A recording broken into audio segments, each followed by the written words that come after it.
Hello മക്കളെ, ഷെവീം സാറാണ്. അപ്പോൾ നാളെ സ്വകാര്യ ബസ് പണിമുടക്കാണെന്നുള്ള വിവരം എല്ലാവരും അറിഞ്ഞിട്ടുണ്ടാവും. ചിലപ്പോൾ ചില മക്കളൊക്കെ ഇപ്പോൾ തന്നെ ആഘോഷിച്ച് തുടങ്ങിയിട്ടുണ്ടാവും. അപ്പോൾ സ്കൂളിൽ നിന്ന് എങ്ങനെയാണ് പറഞ്ഞ മക്കളെ, നാളെ അവധിയാണോ അതോ എങ്ങനെയെങ്കിലും എന്തുവാണ്, ബസ് സമരം ഒന്നും നോക്കണ്ട മക്കളെ, നിങ്ങൾ സ്കൂളിൽ എത്തിക്കോളൂ, ക്ലാസ് എടുക്കാൻ ഞങ്ങൾ ഇവിടെ ഉണ്ടാവും, അങ്ങനെയാണോ പറഞ്ഞത്?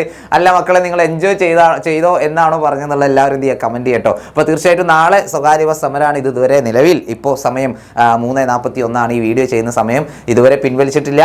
അപ്പോൾ തീർച്ചയായിട്ടും നാളെ സമരമാണെങ്കിൽ ചില സ്കൂളുകളിൽ അവധിയായിരിക്കും. പിന്നെ സ്കൂളുകൾ എങ്ങനെയാണ്, സ്കൂളിൽ നിന്ന് അധികൃതർ എങ്ങനെയാണോ പറയുന്നത് അതിനനുസരിച്ചായിരിക്കും കേട്ടോ. ഓക്കെ, ഷമീം സാർ അവധി പറഞ്ഞു എന്ന് പറഞ്ഞിട്ട് നാളെ സ്കൂളില്ല എന്നാരും വിചാരിക്കേണ്ട.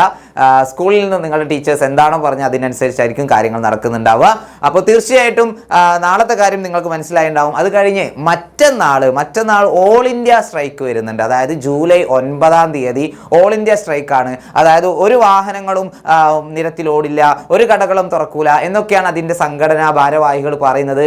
നിശ്ചലമാകും എന്നൊക്കെയാണ് പറഞ്ഞിട്ടുള്ളത്. അപ്പോൾ മേ ബി മറ്റന്നാളും ലീവ് കിട്ടാനുള്ള ചാൻസ് ഉണ്ട്. അതും എങ്ങനെയാണ് തീരുമാനിക്കേണ്ടത്, ടീച്ചേഴ്സ് പറഞ്ഞതിന് ശേഷം മാത്രം. ഓക്കെ, അപ്പോൾ ഇതേപോലെ അവധികൾ ഇങ്ങനെ വരുമ്പോൾ നമുക്ക് നമ്മുടെ കാര്യങ്ങൾ നടക്കണ്ടേ? പഠിക്കേണ്ട മക്കളെ, പഠിക്കണം, തീർച്ചയായിട്ടും പഠിക്കണം. അതിനാണല്ലോ എക്സാമിനർ ഉള്ളത് അല്ലേ? അപ്പോൾ തീർച്ചയായിട്ടും എന്ത് ചെയ്യുക, ഇതുപോലെയുള്ള സാഹചര്യങ്ങൾ വരുമ്പോൾ നമുക്ക് പഠനം മാറ്റി വെക്കാൻ വേണ്ടി പറ്റില്ല.